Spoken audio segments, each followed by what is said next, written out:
Hello বন্ধুরা, চলে এসেছি দোকানে। এবার একটুখানি গোছগাছ করে নিই, সব কিছু একটু গুছিয়ে গাছিয়ে নিই। আর তোমরা সাথে থাকো, দেখো কীভাবে সকালটা শুরু করি। দোকানে এসে একটু দেরি হয়েছে, সকাল না দুপুর স্টার্ট করছি।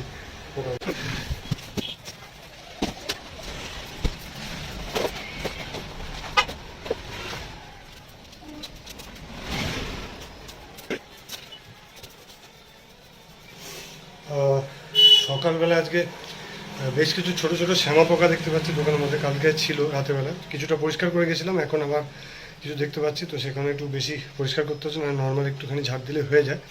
বাট স্টিল পরিষ্কার তো করতে হবে, নোংরা লাগছে খুব দেখতে। পোকাগুলো পুরো ছড়িয়ে গেছে। তো করে নিন 2 সেকেন্ড।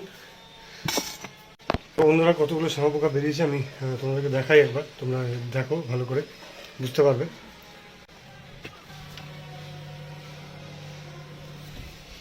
প্রচুর প্রচুর প্রচুর পোকা রয়েছে এখানে। আমি একটু ক্লিন করে নিই, তারপরে আবার তোমাদের সাথে যুক্ত হচ্ছি। হাঁপিয়ে উঠেছি প্রচণ্ড, প্রচণ্ড গরম, জানি না কেন। ফ্যানটা একটু চালিয়ে দিই। রিমোট বোধহয় কাজ করছে না, যাই হোক।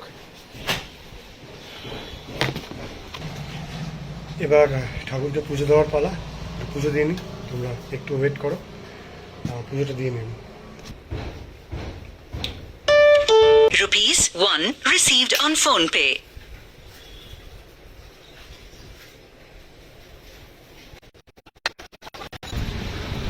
সব কাজ শেষ হলো, এবার একটু বসলাম চেয়ারে। অনেকক্ষণ ধরে এত ঘেমে গেছি, আর প্রচণ্ড গরম আজকে, কেন জানি না, প্রচণ্ড গরম লাগছে, পুরো ঘেমে গেছিলাম।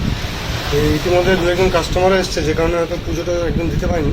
হঠাৎ করে পুজোটা থামিয়ে কাস্টমারকে জিনিসপত্র দিলাম, দিয়ে আবার শুরু করলাম। তো এইরকমই চলে আমার রোজ। কখনো সঠিক সময় পুজো দিতে পারি, কখনো দিতে পারি না, কখনো এত ভিড় হয়ে যায়। ইদানিং একটুখানি বাজারটা মন্দা যাচ্ছে, ভালো যাচ্ছে না। যাই হোক, আবার আশা করি ধীরে ধীরে স্পিড ধরবে।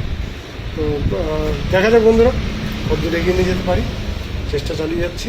কিন্তু একটা খুব সমস্যা হচ্ছে যে ঠান্ডাটা পড়েও পড়ছে না।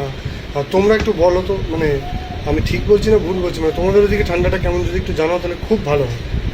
আবার কথা হবে।